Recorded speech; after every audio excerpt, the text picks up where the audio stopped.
Um, they originally tried to get you for money laundering, so you pled out to the transmitting to operating a money transmission business, right? Money transmitting business, which you weren't doing, but you Right. still had to plead to that. But they originally wanted to get you on money laundering. But again, you can't Hmm. launder the money if you're not taking custody of the money. What can you launder? What could you Correct. possibly be laundering? Exactly. Yep, exactly. Their What? so their theory was, so it was conspiracy to commit money laundering, not actually money laundering. Because if they Oh, went actual money laundering, they would have to produce the person I laundered money for, which obviously they right. couldn't do. So it was conspiracy. And their theory was that just by creating this code, that was the conspiracy. The code creation, the creation of this application was the conspiracy. And I didn't actually have to know any of the money launderers who were using the code. Just by creating the code alone was the object of the conspiracy. So obviously we disagreed with that tremendously, and would have fought that had they not dropped that charge in return for the other charge. Did they have any people that were using Samurai Wallet, like criminals, and they said, "Well, you helped this person and you talked to them and you knew they were committing." I mean, did they have anything like that? Like, here's some real world examples, or was it just we think criminals might be using your wallet? Yeah. So no, they didn't have any particular criminal that we had talked to or planned anything with, because that person never existed. We didn't get into this to launder money, right? Like that just wasn't our goal. Our goal was very much ideological, which I explained earlier. So they didn't have that person. They didn't even have a criminal to say, "Oh yeah, I used Samurai Wallet to do this bad stuff." They had very general things like they brought up the Silk Road, said, "Oh, Silk Road coins were laundered through Samurai Wallet." Silk Road happened 5 years before we even started, right? Like, so it was all very generalized stuff. They had my partner Bill had like advertised Samurai Wallet kind of on the dark web, which they really didn't like. They were saying, "Oh, the dark web. Well, what other reason would you be on there but if not to advertise to money launderers?" Well, they don't really get what the dark web is, but it's not just about that, right? It's an uncensorable internet. Um, so no, they didn't really have a lot there, but we felt like they would have enough to convince a jury, especially if we weren't able to put on the defense that we thought we should have been able to put on. The judge What has a do lot of people use control over what the jury hears. right, right, that's the problem there. What other uses are there for the dark web? It's again a censorship resistant technology. So you'll get a lot of dissidents, a lot of protesters, a lot of people in authoritarian countries whose internet is either severely censored or monitored, who will use Tor or the dark web to navigate around. And there's versions of every kind of site on the dark web. So, for example, there's a version of Reddit for the dark web, Mm. and there'll be anything on there from stuff that is illegal, no doubt, to stuff that is completely licit and normal. So it's just kind of what the internet was back in the early 90s, kind of a wild west. Now it's just on the dark web. So people can go there and like if there's sites, just for an example, like 8chan, which has been heavily scrutinized and people going through that. I don't know. 8chan wasn't on the dark web though, was it? That was just like on the normal web. No, that was ClearNet. Yeah, yeah. Okay. ClearNet, that's But what but okay. there exists version on the dark web for sure. And Sure. I'm not an idiot. I know crime exists, and I know that criminals will use Tor or the dark web, but that doesn't Yeah. make Tor a criminal software. It's just a tool. It's just a tool. Have they gone after the developers of that? Of Tor, no, not to my knowledge. They've gone after individuals who have hosted or run a Tor node, which is kind of like a software that makes Tor work properly. So they've gone Mhm. after several people who have operated those software nodes and would refuse to decrypt traffic when the government asked them to. They've gone after those people. But as far as I know, they haven't gone after the developers of Tor. I believe, I may be wrong, but I believe Tor was started off of a grant from either the U.S. military or the CIA. And it was primarily focused on journalists being able to use it in authoritarian regimes. So it was a censorship-resistant technology. Yeah. They just want to be able to spy on us completely. I mean, they're just not wanting us to have any privacy at all. That's absolutely it. And they will get their way over time. The internet is a completely kind of captured space at this point, right? The ISPs, the major corporations, they are not going to fight for your privacy, right? This was something that the Cypherpunk Manifesto said in the 90s, is that you can't rely on corporations to protect your privacy. You have to do it yourself. And the central motto of the cypherpunk movement was, cypherpunks write code. They make the code to make the reality that they want to see happen. And we took that to heart. We created Samourai Wallet because we did not want Bitcoin to be a surveillance panopticon. We wanted people to be able to have privacy when using it. So we wrote the code. And we always thought that code was speech, First Amendment protected speech. And it is, and it always will be. It just so happens that the government does not like what we're saying. Okay, explain what's going on with Donald Trump and your case. Because for years he had said that he was going to crack down on the crypto crackdown, right? That this was a Joe Biden thing. Choke point 2.0 was under the Biden administration. That was Biden. The original choke point, just so that people kind of understand this, the original choke point was Obama under the Obama administration. It was this crackdown of payday style lenders. And then choke point 2.0 was the term that was used under, it was the Biden administration. And many of us called it choke point 2.0 because they were going after crypto. The Biden administration was cracking down on crypto. Trump promised to be the crypto-friendly president. He does have a crypto czar, David Sachs, surrounding him in the White House. Not really sure how the crypto people feel about what's going on in Washington and the changes that they're making when it comes to crypto. But nonetheless, Trump said he was going to crack down on the crackdown. He was going to put an end to choke point 2.0, that he was going to reverse a lot of it. And in some ways he did. I mean, we saw there was a big push to pardon or release Ross Ulbricht, who was released. That was the founder of Silk Road, right? And he was serving it was like a double life sentence or something for building Silk Road. Yeah, that's crazy. And then recently, he also pardoned Changpeng Zhao, known as CZ, who is the billionaire former CEO of the crypto exchange Binance. Okay, this was after. But you're still facing prison. Where are you at with what is the Trump administration? Why are they not intervening in your case, do you think? Do they just not know about it? Have they said, no, never mind, we don't want to, we're not interested? Like where are you at with that? Yeah, no, it's a good question. So to start, we were indicted under Biden's U.S. Attorney's Office, not under Trump's. It was Damian Williams in the Southern District of New York, Trump's U.S. attorney there to prosecute us. And we had, I'm not very political. I don't support one party or the other, but I certainly was hoping that Trump got elected this time around, because I thought that, his DOJ would be better to deal with than Harris's DOJ. Let me just put it that way. And there were certain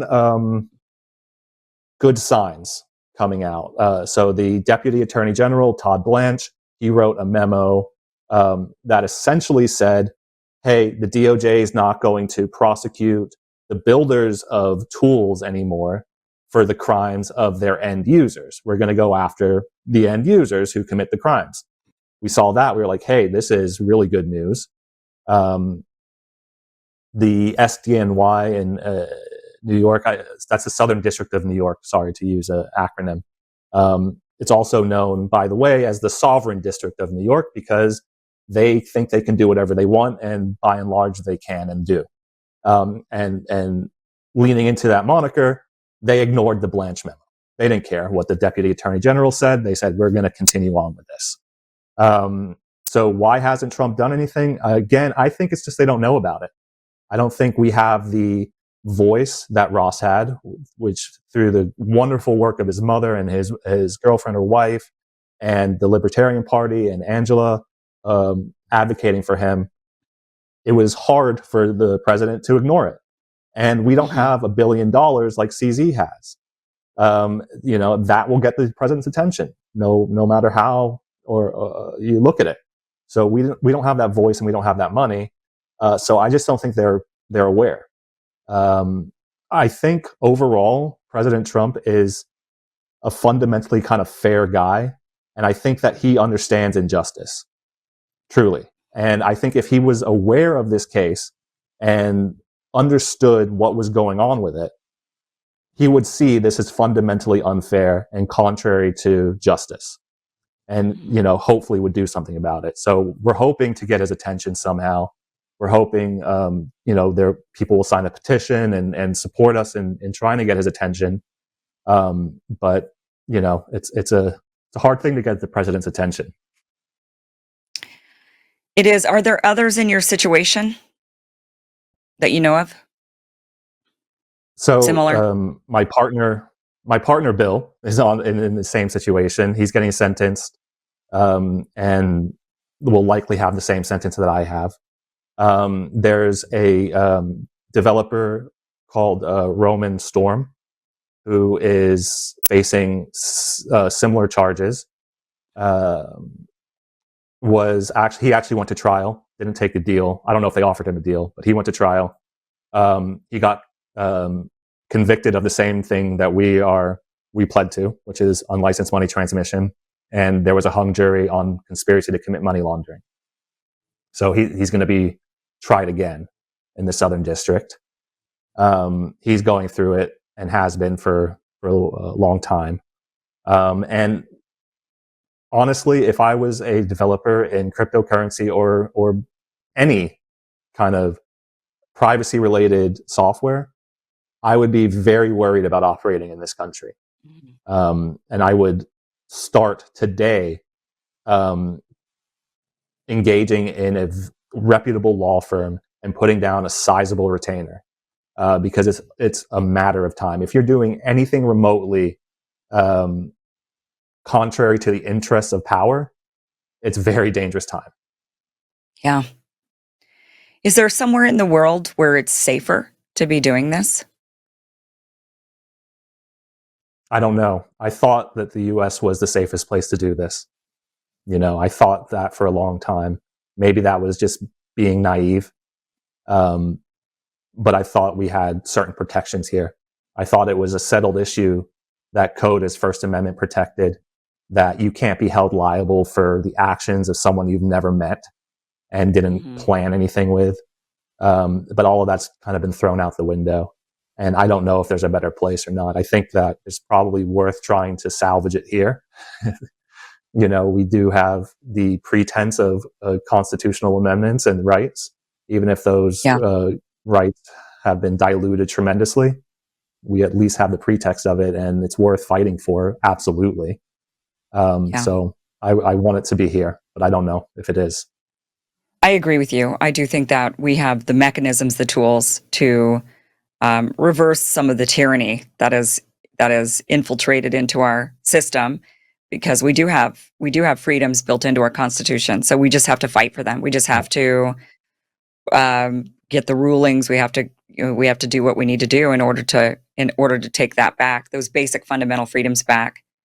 And this being one of them. Yeah, absolutely. It's strange to me that the government, well, it isn't strange if you really look at what their real motive is. But it seems strange that they would go after the developer of the software rather than the actual criminals. They don't go after, like we said, the manufacturer of the car that runs into a group of people. We don't go after the manufacturer of the gun. Maybe civil cases do, but not the government themselves. They're not Right. criminalizing these things. And so, it does seem strange on the surface that they're going after these developers. But then when you realize, well, no, that's not the government's not interested in cracking down on crime. That's not what they're actually trying to do, because you could try to make the argument, you could kind of steel man the government's position and say, well, they're doing this because they're trying to crack down on crime. And they're cracking down on the tools, the vehicles that the criminals use. But we know that's not true Right. because we just cited those examples. That's not true. They're not actually going after criminals by going after the tools the criminals use. Otherwise, they'd be trying to ban guns. But which That's right. some of them are trying to ban guns. I mean, but they're clearly just going They hate after. privacy. Right, that's what it is. I mean, they're just hating That's what it is. privacy. They're just going after privacy. Yes. Yeah. So, the prosecutors, God bless them. I guess we need them, but they really cannot comprehend why any normal person would use a tool like Samurai Wallet. They truly believe. I think this with my heart. They truly believe that there is no use for privacy other than crime, and it's such a preposterous statement, right? Like, I guarantee you, they have blinds on their windows and they pull those blinds down at night. That's privacy. Right. Privacy is a normal thing that we have had, luckily, thank goodness, in this country, for a long time. And their position of, well, there's no reason why. If you have, nothing to hide, why are you hiding, right? Like, why do you need this if you have nothing to hide? That theory is alive in their heads, and so they feel justified. They say, he only created this software clearly to facilitate crime, because what other reason would there be? And they truly believe that, and that's what they care about. They care about control and surveillance. They want unfettered access into your life, whether it be finances, what you're reading, who you're talking to, why you're talking to them. They want that. They want that access and the control. And any tool or software that throws a wrench into that, it's fair game. They're going to go after it. And unfortunately, they went after it. They went after us. Yeah. Well, it proves we're not really a free people. I mean, that's what they're proving, Yeah. is we don't really have that. We don't have what we think we have, that freedom from government tyranny. And I like your analogy of the blinds. I mean, then I guess we should all just live in glass houses. And probably the government would love that if we did.